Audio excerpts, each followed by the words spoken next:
Là. Ok. Je vais lire dans Jean chapitre 5, verset.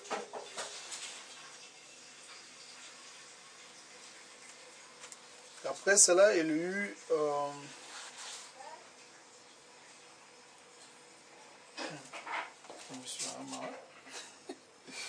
il y eut une fête des Juifs et Jésus monta à Jérusalem. Or, à Jérusalem, près de la porte de Brebis, il y a une piscine qui s'appelle en hébreu Bethesda et qui a 5 portiques. Sous ces portiques étaient... Tu peux m'aider? Je commence au verset 1. Jean chapitre 5. Verset 1. Après cela, il y eut une fête des Juifs et Jésus monta à Jérusalem. Or, à Jérusalem, près de la porte de Brebis, il y a une piscine qui s'appelle en hébreu Bethesda et qui a 5 portiques.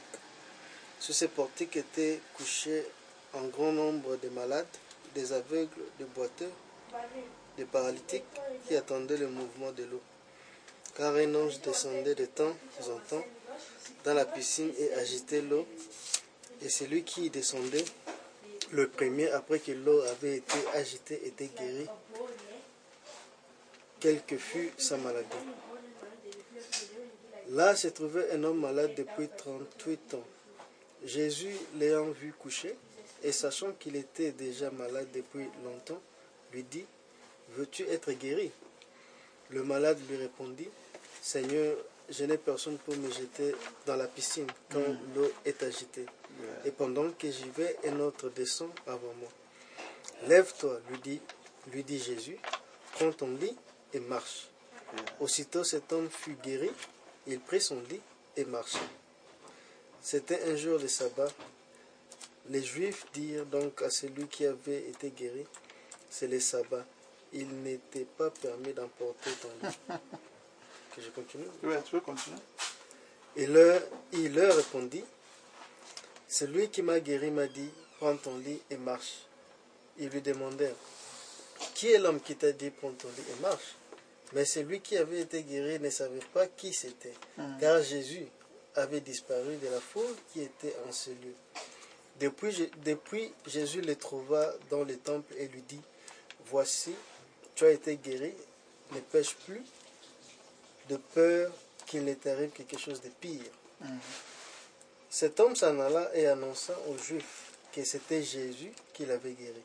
C'est pourquoi les Juifs poursuivaient Jésus, parce qu'il faisait ces choses les jours du sabbat. Merci.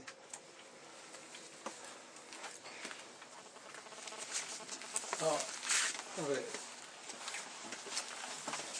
On continue toujours sur le mystère de dispensation.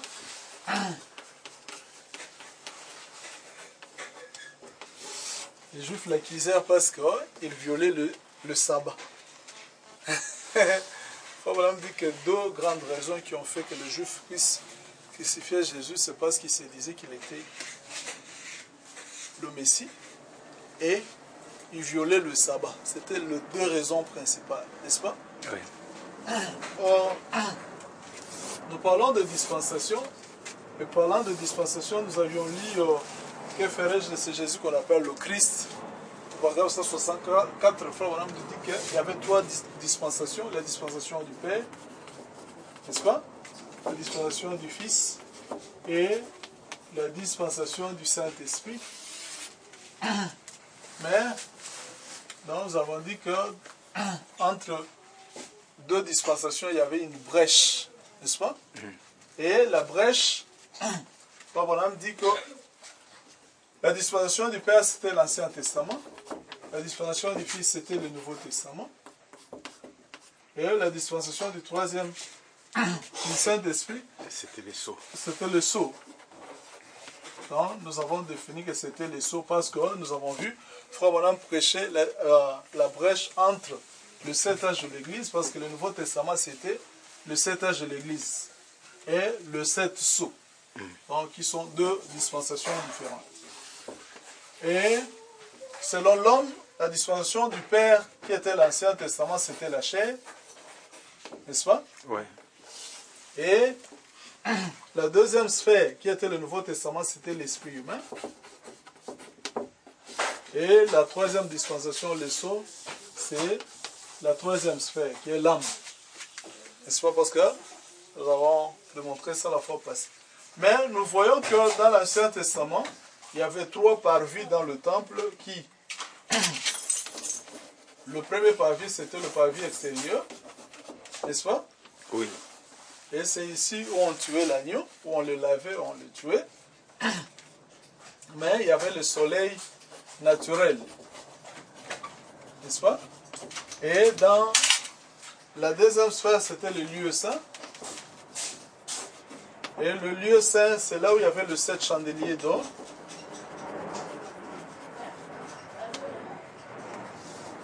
Mais dans la troisième sphère, c'était le Saint de Saints. Le Saint de Saints. Et ici, c'était la gloire de la Shekinah. La Shekinah. Moi, j'ai choisi de parler de ça parce que nous posons le fondement si on peut parler encore d'autres choses plus tard pour qu'il y ait plus de facilité de comprendre ça. C'est-à-dire,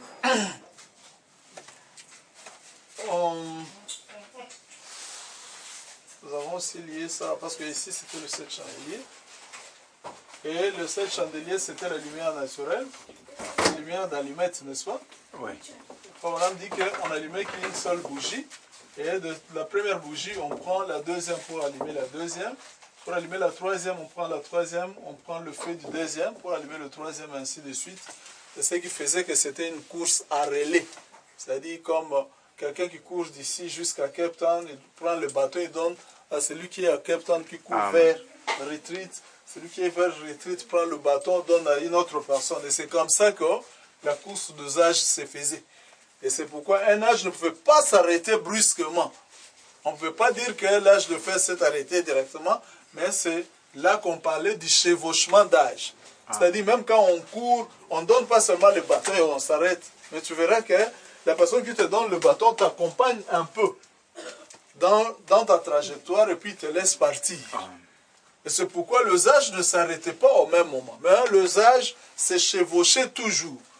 Le chevauchement, c'est là que les gens entraient dans la confusion. Cependant, il y a deux âges, mais il y a un petit chevauchement, un petit accompagnement de l'âge qui vient de se terminer, qui entre un peu dans l'âge suivant. Et c'est pourquoi Frère Branham dit que, si vous remarquez, même quand le message de Martin Luther est devenu dénomination, Martin Luther était encore en vie. Il a vécu comment les gens se sont organisés, mais Martin Luther ne pouvait pas les empêcher. Il dit que de même John Wesley a vécu l'organisation de son message. Et nous confirmons aussi de même William Branham a vécu l'organisation de son message. Amen. C'est pourquoi il a dit qu'il fallait une nouvelle chevelure, un nouveau message qui devait être différent du premier message qu'il a donné dans l'usage de l'Église. N'est-ce pas? Amen. Donc, nous avons lu l'écriture de Bethesda.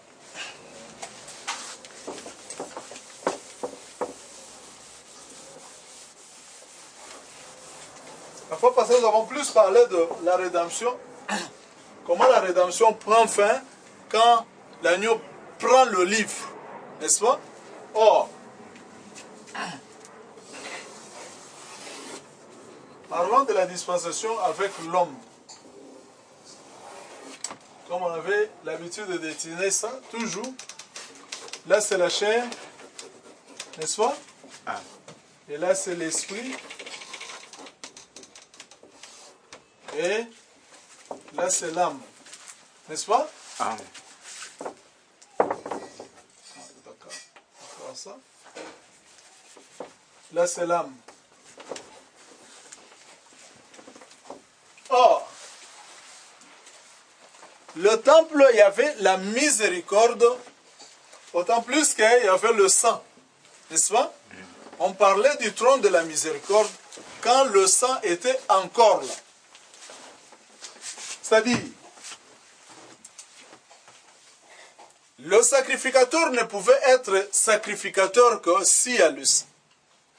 Parce que c'est le sang qui lui donnait droit d'exercer son sacrifice dans le temple.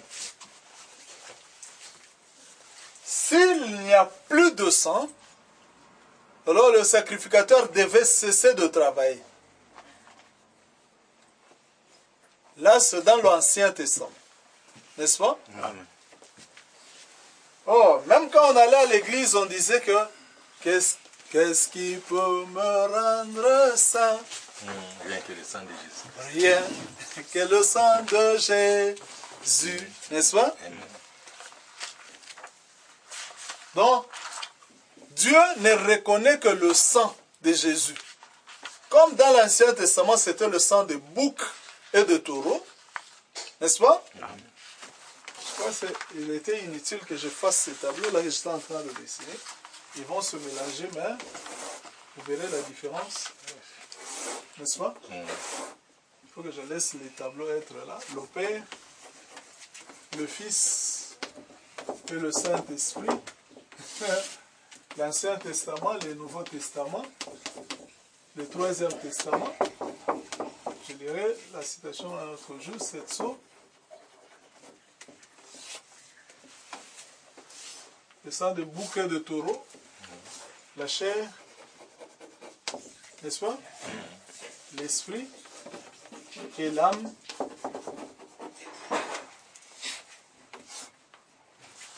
Lumière naturelle, le soleil. Ici, c'est les 7 chandeliers. Et là, c'est la Shekinah. C'est ici où les gens doivent tirer la conclusion pour comprendre réellement qu'est-ce qui était le plan de la rédemption. Parce que si quelqu'un ne comprend pas la dispensation, il ne peut pas non plus comprendre ce qu'était la rédemption. N'est-ce pas?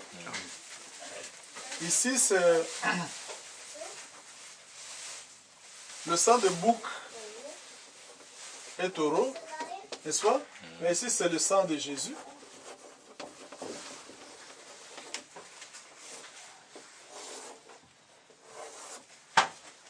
Et ici, il n'y a plus de sang.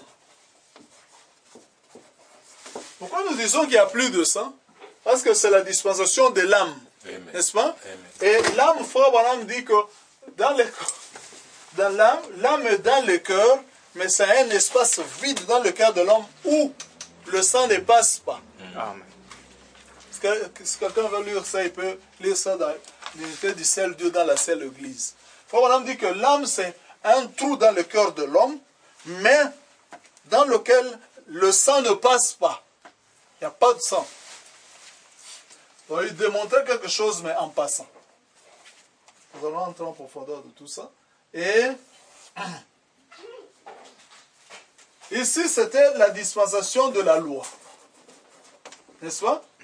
Avec la chair, c'était la loi.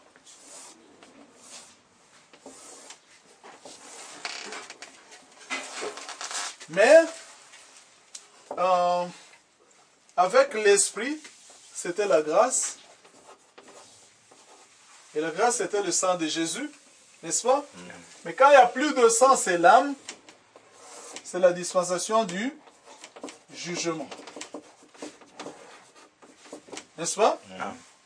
Or, la loi, Frère Branham définit ça dans les douleurs de l'enfantement. Frère Branham dit que la loi, c'est un grain. N'est-ce pas? Mais la grâce, c'est un grain dans une terre. Et Paul savait le jugement, c'est pourquoi il a dit, ne savez-vous point que le saint jugeront la terre. Parce qu'il savait que ici c'est la multiplication du grain.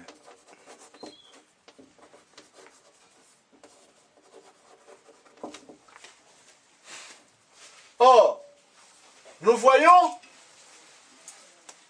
que dans l'Ancien Testament, s'il n'y a pas de sang, le sacrificateur n'avait plus de valeur parce qu'il ne pouvait pas travailler. Amen. Ce qui lui donnait droit de travail en tant que sacrificateur, c'était le sang de boucs et de taureaux. Et ce qui donnait droit au sacrificateur du Nouveau Testament, parce que le sacrificateur du Nouveau Testament, c'était Éphésiens 4. N'est-ce pas? Éphésiens 4 ne pouvait exister que tant qu'il y a du sang sur le trône des miséricordes. Tant qu'il y a du sang, ils pouvaient exercer leur travail comme le sacrificateur, tant qu'il y avait le sang de bouc et de taureau, pouvaient exercer leur travail. Mais s'il n'y a plus de sang, c'est la preuve que même Éphésiens 4 ne peut plus travailler. N'est-ce pas? Or,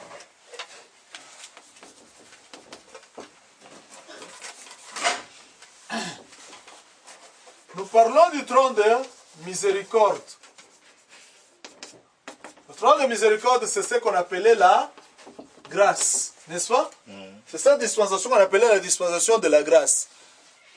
Tu veux battre ça? Ouais, il faut qu'il... Yeah.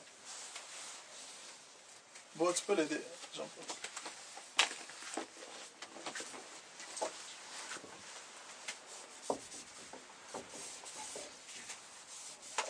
Donc nous allons partir avec le type,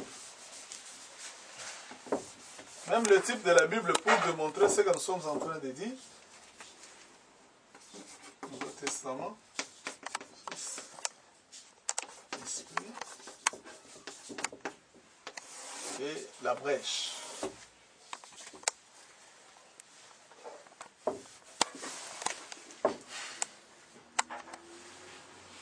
Or, Bethesda,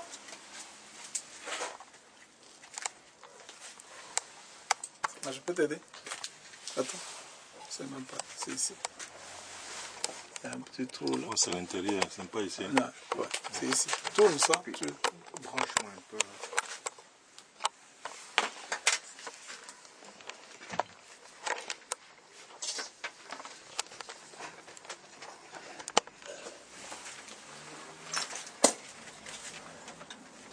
Yeah.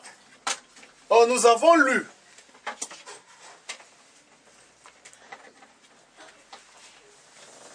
Ah, ça, il faut que je fasse ça. Je fasse ça. C'est un tableau que vous avez déjà. Nous avons lu dans Jean 5 où on parle de Bethesda, n'est-ce pas? Oh, Bethesda, c'est... Bethesda, c'est un mot composé de deux mots. Beth qui signifie maison, n'est-ce pas? Et Esda qui signifie miséricorde. N'est-ce pas? Amen. La maison de miséricorde. Oh, la maison de miséricorde avait 5 portiques. Oh, 5 c'est le chiffre de La grâce. la grâce. Parce que la grâce elle-même a 5 lettres. N'est-ce pas? Oui. Et 5 c'est le chiffre de la foi. Fif. Peu. N'est-ce pas? Ou même Jésus. Jésus. C'était réellement la dispensation de la grâce. N'est-ce pas? Amen. Et c'est ce que Pierre avait eu comme révélation. C'est-à-dire Père, Fils et Saint-Esprit. Le Fils, c'était Jésus. N'est-ce pas? Mais le Père, c'était celui qui était la colonne de feu. N'est-ce pas? Oui. Et cette colonne de feu, c'est ce que Paul avait rencontré sur le chemin de Damas. La colonne de feu lui dit, Saul, Saul, pourquoi me persécutes-tu? Saul n'a jamais persécuté la colonne de feu, mais Saul a persécuté les gens qui croyaient que Dieu est devenu un homme. Amen. Et c'était contraire à la doctrine des pharisiens. Parce que le pharisien ne croyait pas que Dieu pouvait devenir un homme. N'est-ce pas? Et Paul prenait des lettres pour persécuter les gens-là qui croyaient que Dieu est devenu un homme. Parce que c'était contraire à la doctrine des pharisiens. N'est-ce pas? Mais Paul qui va persécuter les gens trouve cette lumière que lui a étudiée à l'école des théologiens pharisiennes, que cette colonne de feu lui dit, Saul, Saul, pourquoi me persécutes-tu? N'est-ce pas? Saul dit, madame dit que Saul a regardé la lumière, il a dit, cette lumière, c'est cette lumière qui a conduit mes pères de l'Égypte à la terre promise, mais moi je ne l'ai jamais persécuté. Il dit, oh, Seigneur, qui es-tu? N'est-ce pas? La colonne de feu, c'est le Seigneur. La colonne de feu lui dit, je suis Jésus. N'est-ce pas? Que tu persécutes. N'est-ce pas? Oh, donc, ces gens que je veux persécuter ont raison de dire que le Jésus là, c'est le Seigneur. N'est-ce pas? Et ce gens avaient déjà la révélation au jour de la Pentecôte. C'est pourquoi Pierre a dit que tout Israël sache avec certitude que Dieu a fait Seigneur et Christ. C'est Jésus que vous avez crucifié. Donc pour démontrer que le Père, Fils et Saint-Esprit, c'était le Seigneur Jésus-Christ. N'est-ce pas? Mais nous voyons que Bethesda avait 5 portes. Or, dans la chair, l'esprit et l'âme, la chair avait 5 sens, n'est-ce pas? La chair, l'esprit avait aussi 5 sens. Donc, tous nous connaissons, la chair a 5 sens, la vue, le toucher, le goût, l'ouïe et l'odorat. N'est-ce pas? L'esprit a 5 sens qui est le raisonnement, la pensée, l'imagination, la mémoire et la pensée. Oui. J'ai déjà cité. Donc, tous deux sont entreliés. 5 sens. Mais dans l'âme, Madame dit qu'il y a un seul sens. Ou bien. Ou bien, vous avez la foi. Ou bien, vous avez le doute. N'est-ce pas? Et c'est ici le grand nœud de tout. Parce que dans la chair et dans l'esprit, tous, nous avons le même sens. N'est-ce pas? Amen. Je continue. Bethesda avait 5 portiques. Pour démontrer avec le plan de la rédemption que les 5 portiques servaient aux gens d'entrer dans la piscine. N'est-ce pas? D'entrer aux alentours de la piscine, mais tous attendaient que l'ange descende et agite l'eau. N'est-ce pas? Ces 5 portiques ne servaient aux gens que d'entrer. Amen. Mais leur guérison dépendait de l'ange qui descendait dans la piscine. Et agiter l'eau. Et agiter l'eau.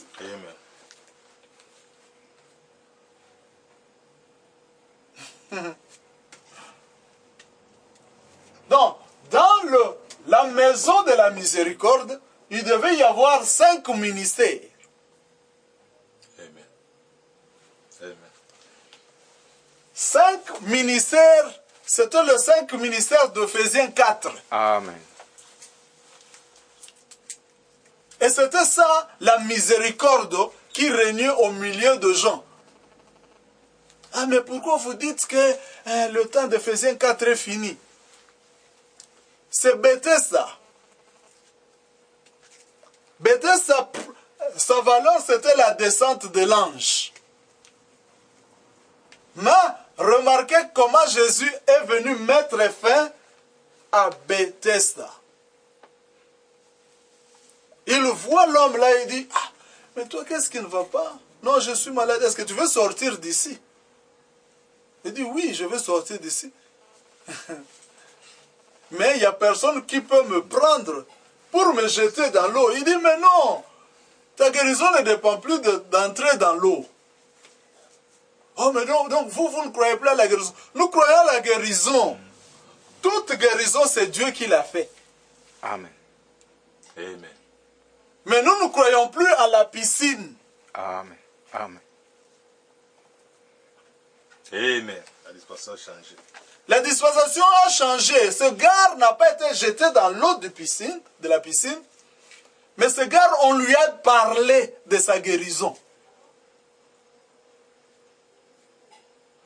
Parce que Jésus lui a dit, bon, prends ton lit, lève-toi et va-t'en. Amen. Amen. Amen. C'est pourquoi, quand l'ange descend, il vient mettre fin aux 5 ministères de Bethesda. Il vient mettre fin à la maison de miséricorde. C'est pourquoi Frère Branham disait, bien-aimés frères, vous feriez mieux d'entrer maintenant, car lorsqu'il n'y aura plus de sang sur le trône, ce sera la preuve que la rédemption est finie. Amen. Or, l'Ancien Testament n'était pas le livre de la rédemption. N'est-ce pas? Amen. Mais le livre de la rédemption, c'était le Nouveau Testament. Amen. L'Ancien Testament, ce n'était que le type du Nouveau Testament. Et le Nouveau Testament, c'était le livre de la rédemption. C'est pourquoi c'est là que apparaît le véritable Rédempteur. Qui, ce n'était pas le sang de bouc et de taureau, mais c'était le sang de Dieu lui-même. Amen.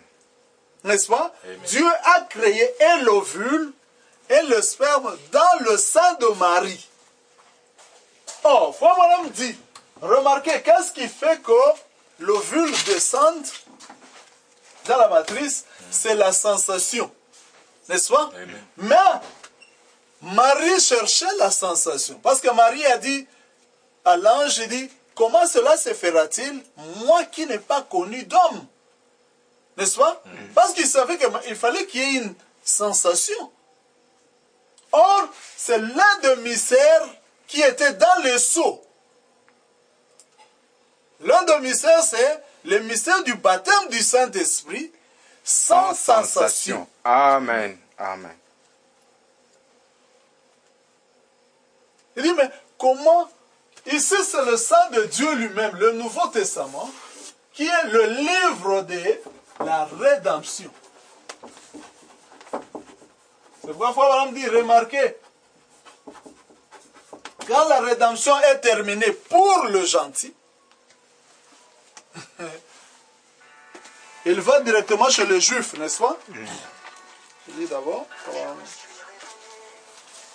Les gens ont dit, ah non, mais comment fait dire que la rédemption est déjà finie? Ce n'est pas nous, mais ce sont les conséquences de ce que nous avions déjà entendu. C'est-à-dire, si nous disons que les 7 tonnerres sont révélés, si nous disons que le livre est venu, c'est la preuve que la rédemption est déjà terminée. C'est la preuve que Bethesda prend fin. Les 5 portiques doivent être fermés. Et les gens ont compris eux-mêmes que mais depuis que ce gars-là a été guéri, là je ne descends même plus. N'est-ce pas?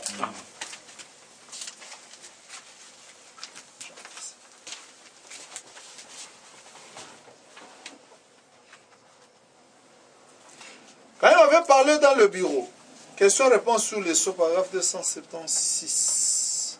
278. 279. Ouais. Quand il m'avait parlé dans le bureau et que je suis venu ici vous prêcher, à vous tous, sur le moment où l'agneau a quitté les lieux, oh là là, maintenant, je crois vraiment qu'on a un sujet. Vous voyez? L'agneau a quitté son trône et il s'était avancé. Vous voyez? Comme cela m'avait été donné là-bas, quand il était présent, cette lumière qui est Christ, quand il était présent, c'est ce qu'il avait dit. Quand l'agneau quitte le siège du trône de médiateur, il devient ici, ... Le jour de la rédemption est terminé pour l'Église. Amen. Alléluia. La prochaine rédemption, ce sera pour le juif. Le 144 000, pas vrai. En effet, il a promis qu'il couperait l'arbre. Vous savez, il parle des oliviers. Maintenant, il arrive, l'agneau. Et alors, le jour de la rédemption est terminé. Et tous ceux qui seront rachetés, ils ont déjà été rachetés. Amen. Amen. Et inscrits dans le livre. Et il est ici en train d'ouvrir le livre exact. Oh, merci Seigneur, voyez-vous. Amen. Pardonne à ton serviteur agité d'avoir voulu voir quelque chose à la hâte. Donc comme les gens disaient, quelque chose à la hâte se produirait. Frère avait aussi cette idée, il dit, oh Seigneur, pardonne à ton serviteur. Parce que je pensais que ce sera quelque chose qui va se passer à la hâte. N'est-ce pas? Donc, le trône de miséricorde, la maison de miséricorde, il n'avait que 5 portiques. Il n'avait que 5 ministères. Mais, quand il vient pour ouvrir le livre, qui sont les 7 sceaux, c'est la preuve que le temps de la rédemption est terminé. Amen. C'est la preuve que la miséricorde est finie.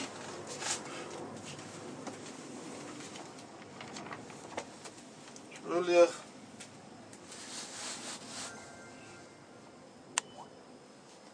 Bethesda a été la source de la guérison pour les enfants d'Israël. C'est pourquoi si tu es malade, appelle l'ancien, qu'il vienne toindre de l'huile. C'était parce qu'il savait, Paul savait, que Bethesda, c'était la piscine de la guérison. Mais c'était lié à la miséricorde de Dieu. Ça avait une signification réelle. Il n'y avait que 5 portes. Pourquoi seulement 5 portes? La Bible n'a pas de hasard. Amen. Tout ce que la Bible dit a une signification. Amen. La grâce, c'était pendant qu'il y avait le sang sur le trône. Mais, dès qu'il quitte le trône de la grâce, qui était les 7 messagers, n'est-ce pas? Frère Branham dit qu'il vient maintenant pour prendre son propre trône. Amen. Et ce trône ici, qu'il vient prendre ici, ce n'est pas un trône de grâce, mais c'est un trône de jugement. C'est pourquoi ce trône de grâce ici, c'est ce qu'on appelait le christianisme. N'est-ce pas? Or, ici, avec la loi, c'est ce qu'on a appelé le judaïsme. Le judaïsme a pris fin avec Jean-Baptiste, n'est-ce pas? Et le christianisme devait prendre fin avec William Branham. Amen. Parce que nous avions lu, Frère Branham dit que tout le deux testaments devait se terminer avec Élie de Malachie 4. C'est-à-dire, celui-ci vient ramener le cœur de père aux enfants, n'est-ce pas? Mais celui-ci, à la brèche du Nouveau Testament, du Troisième Testament, qui sont les sceaux, celui-ci vient ramener le cœur des enfants au père. Et ici, Jean-Baptiste met fin au judaïsme, c'est-à-dire, il a mis fin à tous les rituels qui se faisaient ici, que Moïse avait donné aux enfants d'Israël. N'est-ce pas?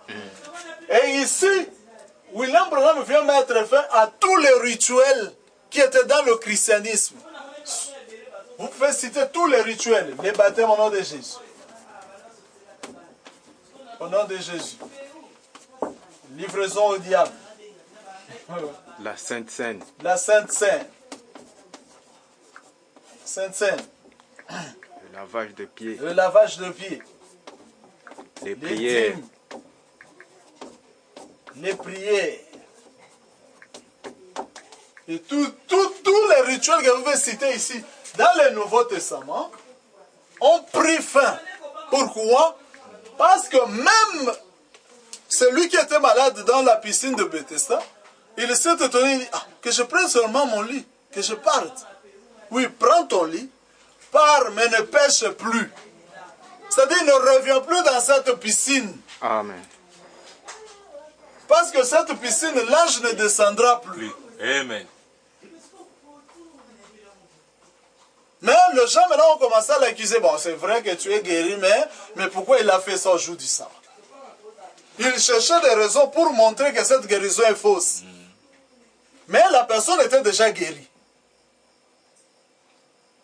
Et c'est la même chose aujourd'hui avec le sceau. Le sceau, ce n'est pas la miséricorde. Amen.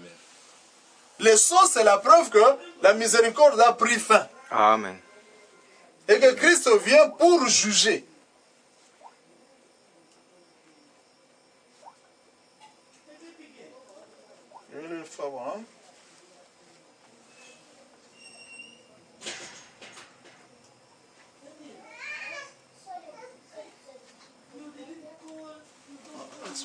Laissez-moi lire dans les sceaux.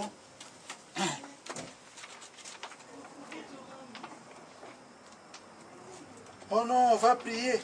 Que Dieu intercède pour nous. L'état de la rédemption est terminé quand on prend le livre. Et on en brise les seaux. Et qu'on brise le sceau.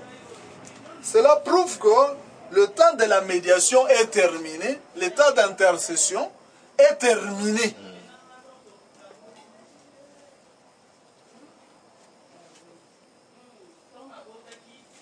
On me dit dans paragraphe 208, la brèche entre les cieux et les hommes. Voilà un agneau qui arrive. Il avait été immolé et il s'est avancé. Oh là là! Pour faire valoir le droit de sa rédemption. Amen. Est-ce que ça ne vous donne pas envie d'aller vous cacher dans un coin pour pleurer un moment? Voilà un agneau qui arrive encore sanglant. Rien de tout ce qu'il y avait là, le célébrité. Elles étaient toutes là. Mais pas une d'entre elles ne pouvait le faire. Alors voilà l'agneau qui arrive là. Les jours de son intercession sont terminés. Les jours de sa médiation. Amen. Amen. Amen. C'est-à-dire, quand on vient avec le livre et qu'on donne ça au 7e ange, c'est la preuve que le jour de sa médiation est terminé. Maintenant, quand les gens disent que non, que Christ parle pour eux, est-il encore intercesseur? Non. Et cependant, les sceaux sont ouverts. Non, parce qu'il n'y a plus de sang. N'est-ce pas? Bethesda n'est plus une piscine valable. Les 5 ministères sont finis.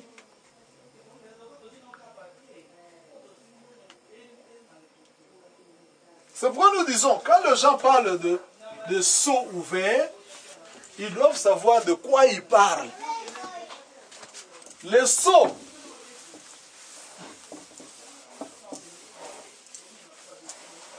Les sceaux, c'est l'ouverture de la parole, n'est-ce pas? Les 7 sceaux. Ouverture de la parole. Donc, en termes clairs, l'Ancien Testament et le Nouveau Testament n'étaient même pas la parole. Amen. Amen. Mais c'était des Écritures. Saintes Écritures. Et quand Jésus a dit que vous sondez les Écritures, vous pensez trouver la vie en elles, mais elles rendent témoignage de moi. Moi qui? La parole. La parole. Et Frère Branham dit que le 7 sceaux, c'est l'ouverture de la parole. Parce que la parole était scellée pendant 6000 ans. Tous les 6000 ans ici, la parole était scellée. N'est-ce pas? Mais les gens ont entendu ce que les Écritures disaient de la parole. N'est-ce pas? Et ils diront, ah, parce que c'est vrai que les 7 choses, c'est l'ouverture de la parole. Je vais lire le Besoin du temps de la fin. Le Besoin du temps de la fin, Frère Branham dit,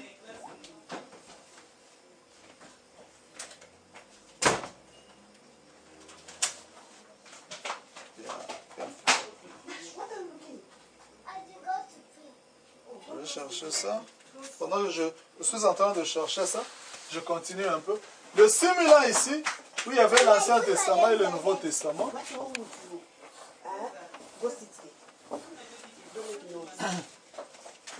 Nous parlons de la parole seulement après l'usage de l'Église.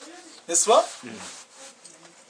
Ici, c'était l'Ancien Testament, le Nouveau Testament et le Troisième Testament qui est le 7 sceaux. Or, la chair a vécu son temps, l'esprit humain a vécu aussi son temps, et c'est le temps de l'âme. C'est le temps de l'âme. Or, on va parler de 3 poules, n'est-ce pas? Les premières poules, c'était la guérison divine, n'est-ce pas? Or, la guérison divine, c'était lié à la chair. Amen. N'est-ce pas? Le deuxième poule, c'était le discernement de pensée. Oh, la pensée, c'est une partie de l'esprit de l'homme. N'est-ce pas? Mais le troisième poule, ça ne concernait pas la chair. Le troisième poule, c'était pour l'âme. Amen. Amen. Quand les gens attendent, ah, le troisième poule, quand il viendra, bro, nous allons partir à Taïgeber, on sort tous les malades. On part à Samasset-Ouest, on sort tous les malades. Il rêve. Parce que le premier poule, c'était le poule de la chair. C'est-à-dire la guérison divine pour attirer les gens à venir écouter la parole. Amen. Restez, soyez calmes, la parole va venir. Mais les gens sont guéris physiquement, n'est-ce pas? Et après demain, ils retombent malades. N'est-ce pas? Le discernement de pensée de même. Mais c'était le pensée de leur chair qui était dans l'esprit. Mais le troisième poule, c'est le poule de l'âme. C'est ce qui concerne les âmes.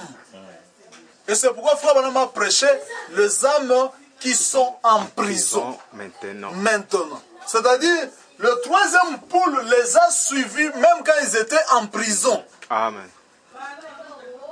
Pour leur parler de la parole. N'est-ce pas? Pour leur parler de ce qu'eux, ils ont rejeté à leur époque. Mais c'était un type de ce qui se ferait dans la réalité. À l'ouverture de la parole. Amen. On dit dans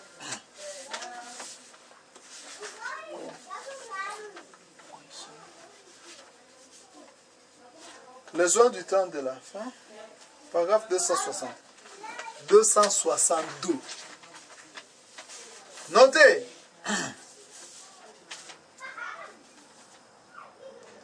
Pendant le jour de ce messager, pas quand il commence, au jour de ce messager-là, le 7e message, pas quand il commence, mais quand il commence à déclarer son message. N'est-ce pas? Quand nous disons aux gens que William Branham avait deux messages. Le premier message, c'était le message des âges de l'Église. N'est-ce pas? Comme Élie, pour mettre fin au Nouveau Testament et ouvrir les sceaux qui étaient Apocalypse 10. N'est-ce pas? Ce sont deux messages différents. Frère Branham dit que son message, ce n'est pas quand il commence. Là, c'était fait l'œuvre d'un évangéliste. Ici, c'était dans les âges de l'Église, fait l'œuvre d'un évangéliste. Amen. Mais après les âges, c'est l'ouverture de la parole. Amen. Et c'est ça son message. Pas quand il commence à déclarer son message. Oh, pardon.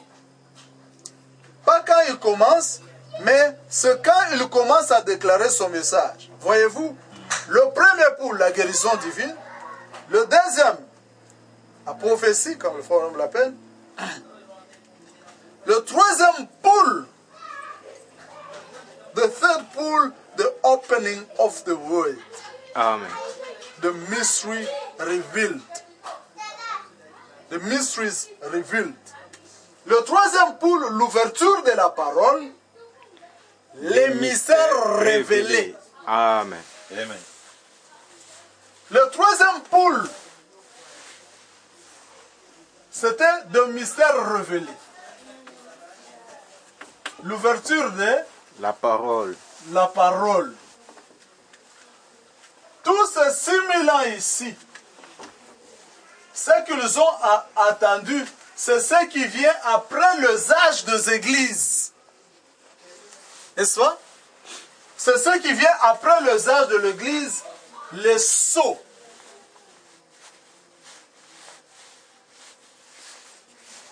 Parce que tout ce qu'ils ont entendu pendant 6000 ans, ils attendaient que le sceau soit ouvert pour la perfection. N'est-ce pas? Amen. Et ce qui était pendant les 6000 ans devait réellement être aboli et supprimé. Amen. Amen. Parce que ce n'était même pas la parole. Amen. C'était les Écritures. C'est pourquoi et les brochures et la Bible seront tous brûlés. Parce que la Russie ne va pas les épargner. N'est-ce pas? Mais la parole, la Russie ne peut pas la brûler. N'est-ce pas? Oui, oui. C'est ça. Donc, il faut me dire que quand l'agneau va quitter le trône pour ouvrir le sceau, la parole sera prêchée aux perdus. La prédication sera donnée aux perdus. C'est pourquoi tout ce que les gens font dans les églises aujourd'hui, c'est une prédication aux perdus. Parce que les sauvés, c'était l'âme, n'est-ce pas? Et l'âme est déjà partie dans une autre dimension. Elle n'est même plus dans la chair parce que le message de la chair sera sans effet. Madame dit que la repentance sera sans effet. Amen. Amen. C'est pourquoi vous voyez les gens se repentir aujourd'hui et demain recommencer les mêmes choses. Ils se repentent demain et après-demain faire la même chose. Pourquoi? Parce que l'agneau a déjà quitté le trône. Amen. Frère Branham dit dans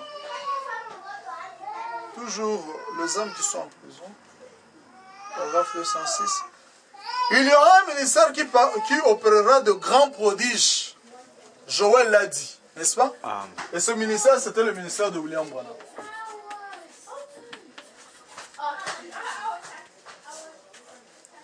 Mais il n'y aura plus de temps pour la rédemption. C'est fini. L'agneau a déjà pris son livre. Et se racheter, alors c'est terminé. Frère Branham répète la même chose qu'il a dit dans les sons.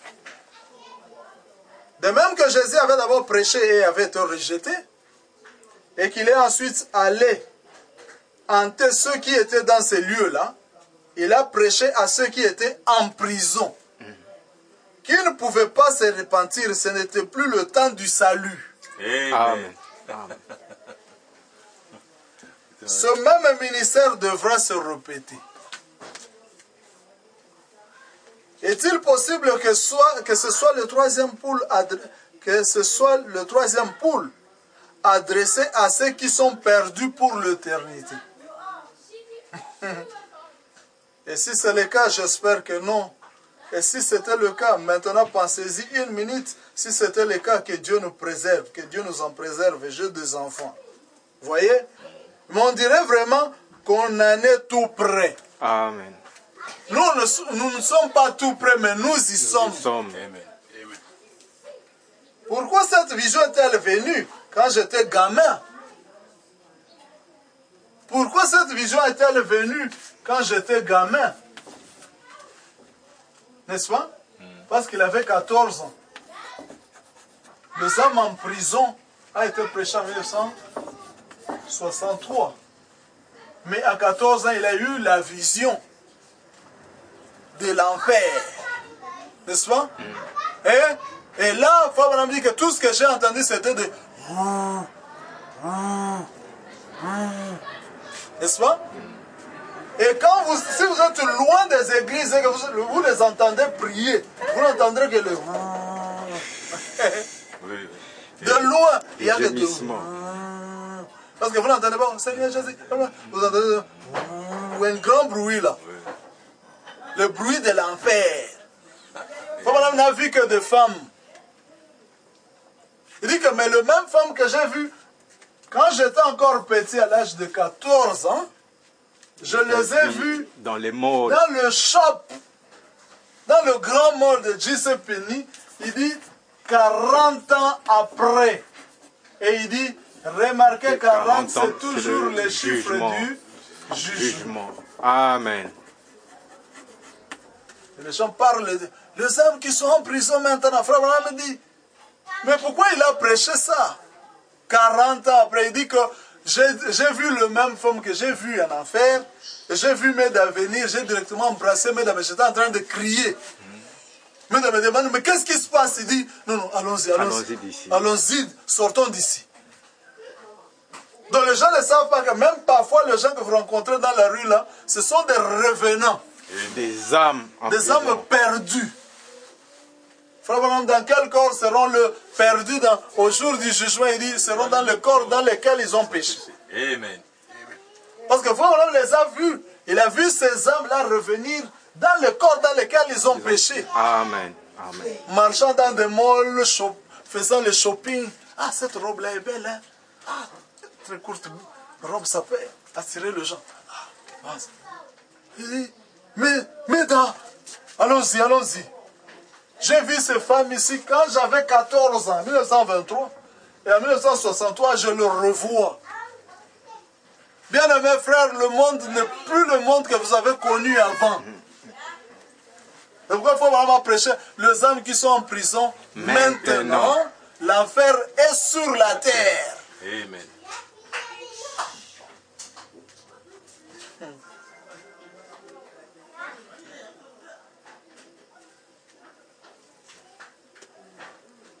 Pourquoi n'y avais-je encore jamais pensé?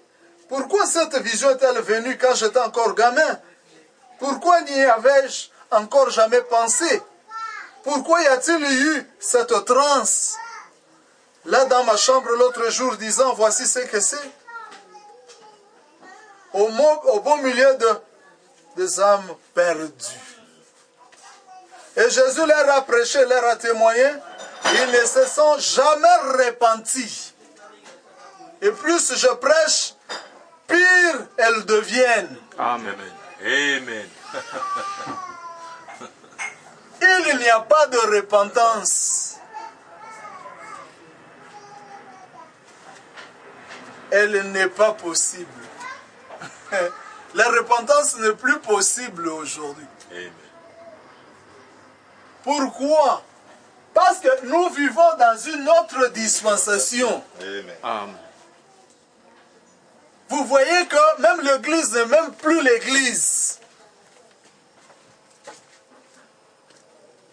C'est-à-dire, les perdus sont venus dans l'église. Ils sont venus s'asseoir dans l'église. Les femmes bien maquillées, jusqu'au bout, du cheveu jusqu'aux ongles, assis dans l'église.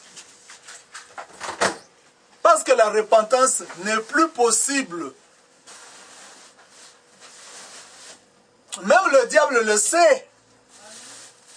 C'est pourquoi Paul avait parlé de l'apostasie. Il a dit que ce sera le rejet complet de la parole. Amen. C'est pourquoi on lui a posé la question, est-ce que la marque de la bête, ce sera tatoué sur le front ou sur la main? Il dit non, non monsieur, non mes bien-aimés frères, ce sera le boycottage. Les gens vont boycotter la parole. La marque de la bête, ça ne sera pas tatoué, mais les gens vont boycotter la parole. Amen. C'est-à-dire, tout ce qui est resté dans l'Ancien et le Nouveau Testament, gardez. Que le judaïsme garde le judaïsme, que les chrétiens gardent le christianisme, tous deux sont dans le faux. Tous deux sont dans le faux. C'est pourquoi les gens sont restés chrétiens, mais il faut qu'on les appelle les autres morts. Amen. Amen. Amen. Les autres morts ne reviennent point à la vie jusqu'à ce que 1000 ans fussent accomplis. Il faut même dire les autres morts. Les chrétiens, les membres d'église. Amen. Parce que Bethesda est déjà fini. Les portes sont déjà fermées. Aujourd'hui, on n'en parle même plus. Parce qu'après Jésus, après que Jésus soit passé à Bethesda, les gens ont vu que comment on est resté 6 mois comme ça sans que l'ange ne descende? Or, l'ange était déjà Jésus. Il est venu visiter pour la dernière fois la piscine. Et c'est pourquoi le dernier ange qui devait visiter les gens de l'église, c'était William Branham. Amen. Pourquoi les gens sont distraits? Oh non, Joseph c'est un prophète. C'est une distraction. C'est une distraction. Parce que le dernier ange, c'était Élie de Malachie 4. Pour les âges de l'église. Donc, quand le dernier ange part, frère Madame dit, nous avons dépassé l'âge de Malachie. Nous vivons dans l'âge de la venue du Seigneur. C'est-à-dire, quand le Seigneur revient, Bethesda est fini, la miséricorde est finie. Il n'y a plus de miséricorde. Il n'y a plus de miséricorde. Dieu ne traite qu'avec l'âme prédestinée. Qui n'a jamais commencé. Qui n'a jamais commencé. Amen.